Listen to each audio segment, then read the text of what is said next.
Abra sua Bíblia no livro de Miqueias. Livro de Miqueias.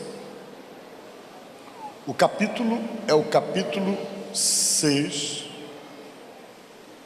do verso 6 também. Vou reprogramar essa mensagem para vocês nesta noite. Miqueias 6:6. Quem já achou, diga amém. Diz assim: com que me apresentarei ao Senhor e me inclinarei ante o Deus dos excelsos? Virei perante ele com holocaustos, com bezerros de um ano? Agradar-se ao Senhor de milhares de carneiros, de 10.000 ribeiros de azeite? Darei o meu primogênito pela minha transgressão, o fruto do meu corpo pelo meu pecado da minha alma? Ele te declarou: ó homem, o que é bom e o que é que o Senhor pede de ti? Que pratiques a justiça e ames a misericórdia e andes o quê? Humildemente com o teu Deus. Amém? Irmãos, eu quero nesta noite conversar com vocês e quero, nessa minha pregação que não vai ser muito longa, falar exatamente sobre a forma de nós agradarmos a Deus.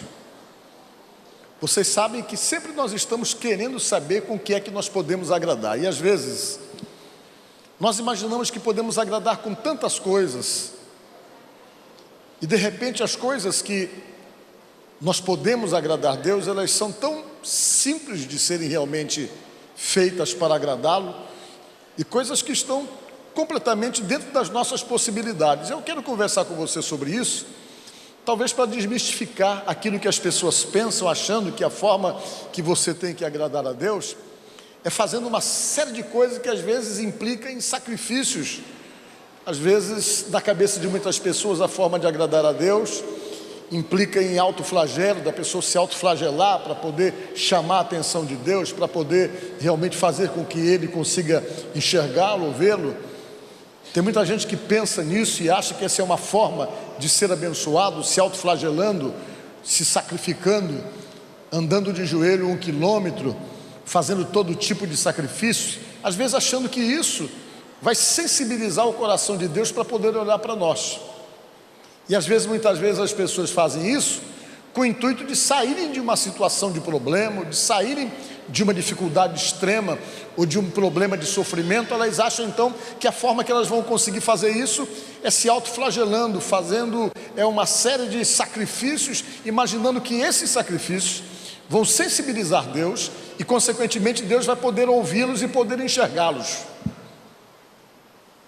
A Bíblia diz que o povo de Deus estava passando um momento muito difícil. Eles estavam praticamente dominados por Sargon II, o rei da Assíria, que dominou tudo e que gerou toda uma situação de sofrimento para o povo. E eles começaram então a viver aquela situação de sofrimento, e a razão pelas quais eles estavam sofrendo era porque eles tinham rompido com Deus, quebrado alianças. E sempre que você quebra alianças com Deus, você tem as consequências dessa quebra de aliança. Por quê? Porque quando Deus se envolve com você, Ele entende que se estabelece uma aliança entre Ele e você, e dentro dessa aliança, você faz a sua parte dentro daquilo que Ele espera de você, e Ele, sem dúvida alguma, vai fazer a parte dele dentro dessa aliança que Ele tem com você. Por que eu digo isso para vocês? Porque o nosso relacionamento com Deus é resultado de conquistas, é um processo de conquista, como diz o próprio Salmo. A gente se agrada de Deus, Deus se agrada da gente, e Ele já começa então a fazer mimos para tentar nos conquistar, para tentar nos aproximar dEle e nos aliançar com Ele. A Bíblia diz: agrada-te do Senhor e Ele satisfará os desejos do teu coração. Deus já começa a trabalhar exatamente um processo de conquista, quando você se agrada dEle, para tentar dizer para você e mostrar para você que vale a pena estar ligado com Ele, vale a pena estar relacionado com Ele. E Ele já começa então a se movimentar para poder estabelecer ou para poder consolidar essa conquista, por conta de você conseguir se agradar dEle. E o próprio Salmo diz que esse relacionamento ele vai evoluindo. Chega um momento que você se agrada dele, você se enamora de Deus, você começa a flertar com Deus num relacionamento de conhecimento. E na medida então que você vai conhecendo Deus, Deus já entende que não é mais para ficar somente nesse relacionamento superficial, de se agradar dele, de achá-lo interessante, de realmente compreender que as propostas dele são benéficas para nós, para você e para nós que acreditamos. E a Bíblia diz que ele espera que esse relacionamento venha evoluir, e no lugar do agradar chega um momento em que ele não quer mais somente agrado, ele não quer só um namoro com você, ele quer um relacionamento mais profundo, que implica no fato de você se entregar. Então ele diz assim: entrega teu caminho ao Senhor, diz a Bíblia. Começa o salmo dizendo: agrada-te do Senhor e Ele satisfará os desejos do teu coração. Depois que Ele consegue conquistar você, que Ele começa a satisfazer os desejos do teu coração, Ele pede essa entrega, que é um relacionamento mais profundo, mais responsável, onde Ele diz: entrega teu caminho ao Senhor, confia nele e o mais Ele tudo fará. Quando nós nos predispomos a se permitir essa entrega, Ele passa então a ter controle total da nossa vida. Ele passa a fazer tudo que implica no fato de resultados dessa aliança. Ele vai começar a fazer e dar resultados para você, e as coisas vão simplesmente acontecerem. E diz a Bíblia que você nem pede as coisas, Ele já vai atender você e dar resposta para você antes de você pedir, por conta dessa aliança profunda, por conta dessa entrega que começou num processo em que você somente se agradou dele. E a Bíblia diz então que muitas vezes nós quebramos essas alianças, e foi exatamente isso que fez o povo de Deus. Quando eles quebraram as alianças de relacionamento com Deus, aí Deus se sentiu simplesmente colocado de lado. E no texto mais acima desse capítulo 6, Deus chega a questionar: por que vocês fizeram isso? Eu não abençoei vocês. E Deus começa simplesmente a perguntar, a questionar o povo: por que o povo rompeu com Ele? Por que o povo quebrou as alianças que havia com Ele? E olha só o que Deus diz para eles assim, de uma maneira assim tão carinhosa. Ele se pergunta a razão pela qual as pessoas mudaram a atitude dentro do relacionamento que estavam tendo com Ele. Ele diz assim: povo meu, versículo 3 do capítulo 6, que tenho feito? E com que te enfadei? Por que vocês se cansaram? O que foi que eu fiz para vocês se cansarem de mim? Disse Deus. Aí Deus foi falando, foi fazendo pergunta para o seu povo: que foi que eu fiz para vocês se enfadarem de mim? E o Senhor diz ainda: responde-me. Deus perguntando para o povo: me digam, o que foi que eu fiz? E depois que ele diz isso, ele diz: pois te fiz sair da terra do Egito, e da casa da servidão te remi, e enviei adiante de ti Moisés e Arão e Miriam, para tirar vocês da escravidão.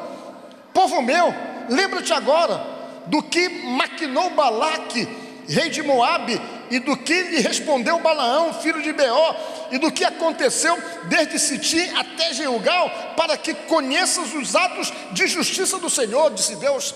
Você se esquece muito fácil daquilo que eu fiz.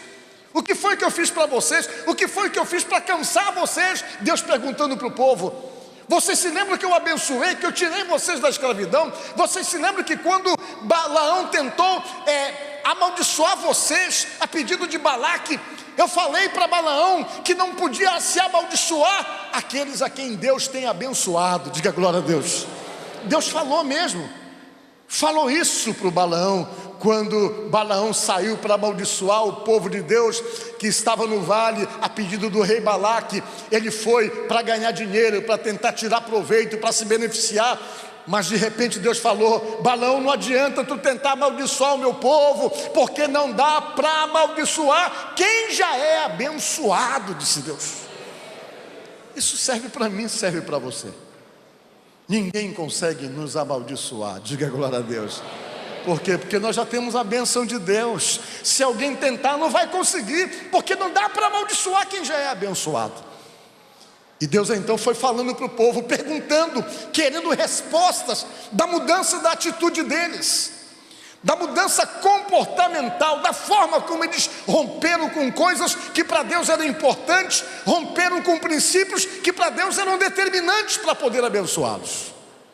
E quando eles perceberam que eles estavam tendo consequências péssimas por conta de escolhas erradas e por conta de decisões erradas, e acima de tudo por terem decidido tomar atitudes que quebravam alianças, quebravam princípios dessa convivência e desse relacionamento, eles foram perguntar para Deus: e agora, Senhor, o que é que nós vamos fazer para poder corrigir isso aí? Falaram para Deus: o que é que nós temos que fazer para poder corrigir, para nós recuperarmos o relacionamento contigo, te agradarmos e termos de volta a bênção que nós perdemos, termos de volta todos os benefícios que tínhamos do Senhor e que de repente perdemos por desobediência? O que é que o Senhor quer que façamos? O que é que temos que fazer? E eles começaram a apresentar para Deus uma lista de coisas que eles poderiam fazer, que poderia agradar a Deus e voltar a fazer com que Deus pudesse recuperar a aliança que tinha se quebrado e que tinha se perdido. E eles começaram dizendo: como é que nós vamos nos apresentar diante do Senhor? E me inclinarei ante o Deus excelso, virei perante ele com holocaustos de bezerros de um ano, pegar os bezerros de um ano para sacrificar, para pedir misericórdia, para recuperar o relacionamento com ele. Agradar-se ao Senhor de milhares de carneiros e 10.000 ribeiros de azeite. Imagine 10.000 ribeiros de azeite, era azeite que 10.000 ribeiros de azeite para poder oferecer no templo para resolver o problema. E eles foram enumerando coisas. Darei o meu primogênito, falaram para Deus. Será que para poder recuperar esse relacionamento, o Senhor quer que eu mate o meu filho mais velho? Que eu sacrifique o meu filho mais velho? Para poder recuperar esse relacionamento contigo e recuperarmos as bênçãos que nós perdemos? E eles foram perguntando e foram falando para Deus o que eles podiam fazer. Perguntaram se podiam sacrificar o filho, né, que era o primogênito, o mais velho. E depois também pediram que poderiam sacrificar seus próprios corpos pelo fruto do pecado da alma deles. E eles foram enumerando coisas que eles podiam fazer. E quando eles pararam para ouvir Deus, Deus não estava interessado em sacrifícios, Deus não estava interessado em sacrifício de animais, Deus não estava interessado no sacrifício dos seus próprios filhos, Deus não estava interessado em nenhum tipo de sacrifício que eles puderam apresentar para poder recuperar e restaurar aquele relacionamento que eles haviam perdido por desobediência. E Deus então foi e falou, dizendo exatamente o que ele queria: que não precisava fazer sacrifício, não precisava andar 10.000 quilômetros, não precisava fazer o caminho de Santiago de Compostela, não precisava fazer nada que pudesse trazer o flagelo para as pessoas, ou sofrimento ou dor, para tentar sensibilizar Deus e fazer com que Deus os escutasse e consequentemente recuperasse o relacionamento que havia se rompido. Mas Deus então acabou dizendo o que ele queria, e ele te declarou: ó homem, o que é bom, o que é que o Senhor pede de ti? Aí a primeira coisa que Deus falou é a mesma coisa que Ele pede para você, para mim e para nós. Primeira coisa, que você ande na justiça. Diga glória a Deus. O que é andar na justiça? É fazer a coisa justa, a coisa certa. É se preocupar, se esmerar e se esforçar para fazer aquilo que é justo, para fazer aquilo que é correto, foi ele que disse. É isso que eu quero de vocês, que vocês andem na justiça, que façam a coisa de uma forma justa, de uma forma correta. Isso é que eu estou querendo, disse Deus. E depois que ele disse isso, ele falou também que ele queria mais, que pratique a justiça e que ames o quê? a misericórdia. O que é ter misericórdia? Essa palavra misericórdia é uma palavra que tem um sentido muito forte. Misere, que vem de miséria, córdia, que vem de coração. É quando a miséria das pessoas toca o teu coração, que você passa a ter sensibilidade com respeito à dificuldade do teu próximo e de outras pessoas. Misericórdia faz você compreender situações, ter sensibilidade para compreender situações de sofrimento de alguém, ou de alguém que de repente está pedindo ajuda para você, pedindo piedade para você, e você age de misericórdia. É quando o sofrimento de alguém, é quando a dificuldade de alguém, é quando a miséria de alguém alcança o teu coração. Você se sensibiliza com a dificuldade dos outros, você se sensibiliza com o sofrimento de alguém. Por isso que o nome é misericórdia. Miséria com coração, miséria e córdia, que significa coração. E Deus disse então que tenhamos misericórdia. Ele falou, é isso que Ele quer. E depois que Ele falou isso, Ele disse que Ele queria outra coisa: que ames a misericórdia e também o quê? Andes humildemente diante do teu Deus. Amém? Talvez essa é a parte mais difícil das nossas atitudes para agradar a Deus: humildade. Quando você consegue ter humildade, muita coisa muda nas suas atitudes e no seu comportamento. É impossível ser humilde e ter algum tipo de dificuldade em algumas atitudes, porque a humildade vem quando ela se faz presente no coração de uma pessoa. Imagine vocês, e tenham certeza disso, que tudo muda no comportamento da pessoa. Por quê? Porque quem é humilde não é arrogante. Quem é humilde não é grosso. Quem é humilde não é cheio de confusão. Quem é humilde não é briguento. Quem é humilde não procura de forma alguma ser exaltado em qualquer hipótese. Quem é humilde tem paciência. Quem é humilde com certeza sabe esperar. Quem é humilde nunca procura glória para si mesmo. E a humildade, ela traz junto com ela uma série de ações e de atitudes que agradam completamente a Deus. Mas às vezes o nosso coração não é humilde. E se você for ler a Bíblia, você percebe que Jesus pede para nós sermos humildes que nem Ele. Mas às vezes nós somos por demais desestruturados pelo nosso comportamento agressivo, pela nossa forma de revidar as coisas, pela maneira como nós nos comportamos com o nosso próximo e com o nosso semelhante, pela forma que falamos para tentar humilhar, para tentar se sobrepor sobre as pessoas. E essa falta de humildade se expressa muitas vezes nas nossas palavras, nas nossas ações e atitudes, e pela falta de reconhecer coisas. Quem não é humilde nunca pede perdão. Quem não é humilde nunca reconhece que está errado. Quem é humilde é difícil de você conviver e de você se relacionar. Até para Deus é difícil conviver com uma pessoa que não é humilde. Sabe o que é que diz a Bíblia? Que todo humilde sofre muito. Todo humilde tem a vida atrapalhada. Todo humilde passa por dificuldade. Todo humilde passa por decepções. Todo humilde passa por sofrimentos. A falta da humildade nos coloca em xeque diante de Deus, porque Deus encontra dificuldade para se relacionar com alguém que não é humilde. Você pode até ser da igreja, pode ser até servo de Deus, não importa, mas se você não permitir que a humildade tomasse conta do seu coração, você está em litígio com Deus, e a sua vida espiritual vai ser uma vida espiritual de muita dificuldade, de muito sofrimento, de muitas dores e de muitos fracassos, e o culpado não é Deus, o culpado é a falta de humildade. O que é que a Bíblia diz?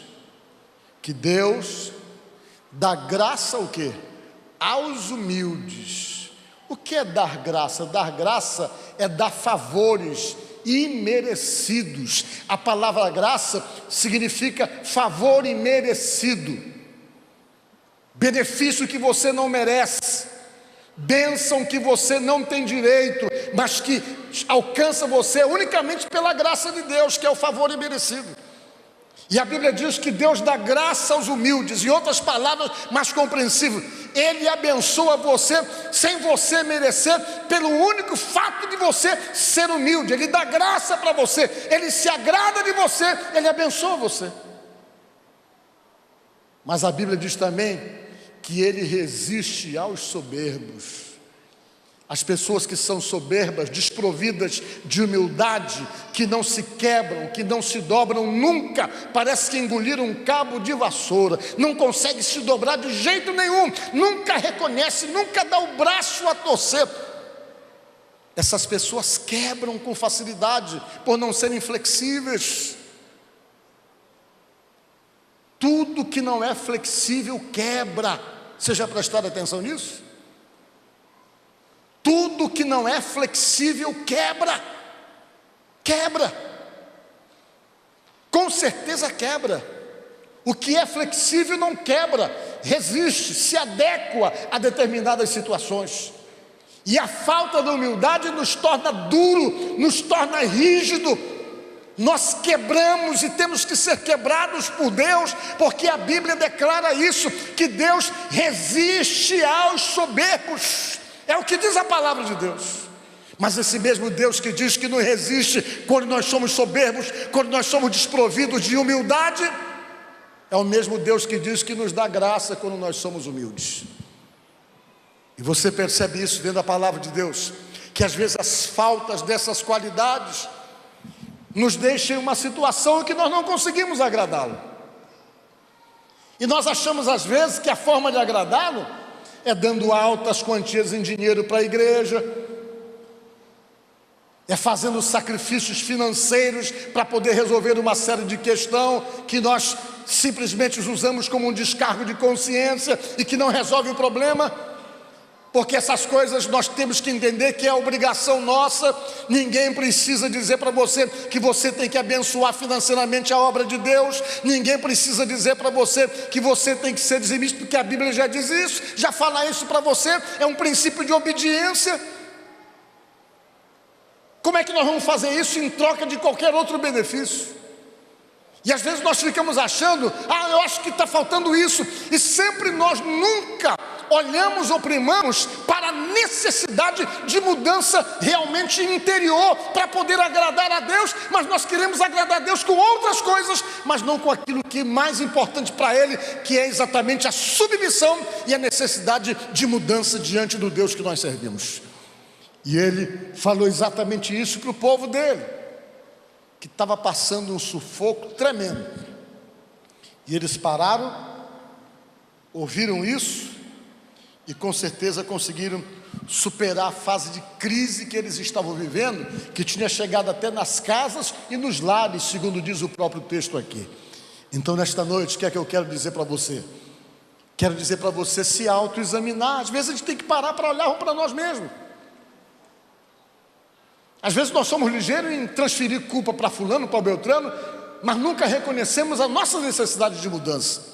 Mas que nesta noite possamos olhar para dentro de nós mesmos, e quando percebermos que talvez estamos duros demais, arrogantes demais, inflexíveis demais, intolerantes demais, desprovido de humildade, mas com um comportamento arrogante, com um comportamento soberbo, com um comportamento de altivez, que possamos então reconhecermos isso e recuarmos e tentarmos restabelecer o nosso relacionamento, as nossas alianças e a nossa convivência com Deus, através de atitudes nossas que venham de fato agradá-lo, para que Ele possa devolver bênçãos sobre as nossas vidas.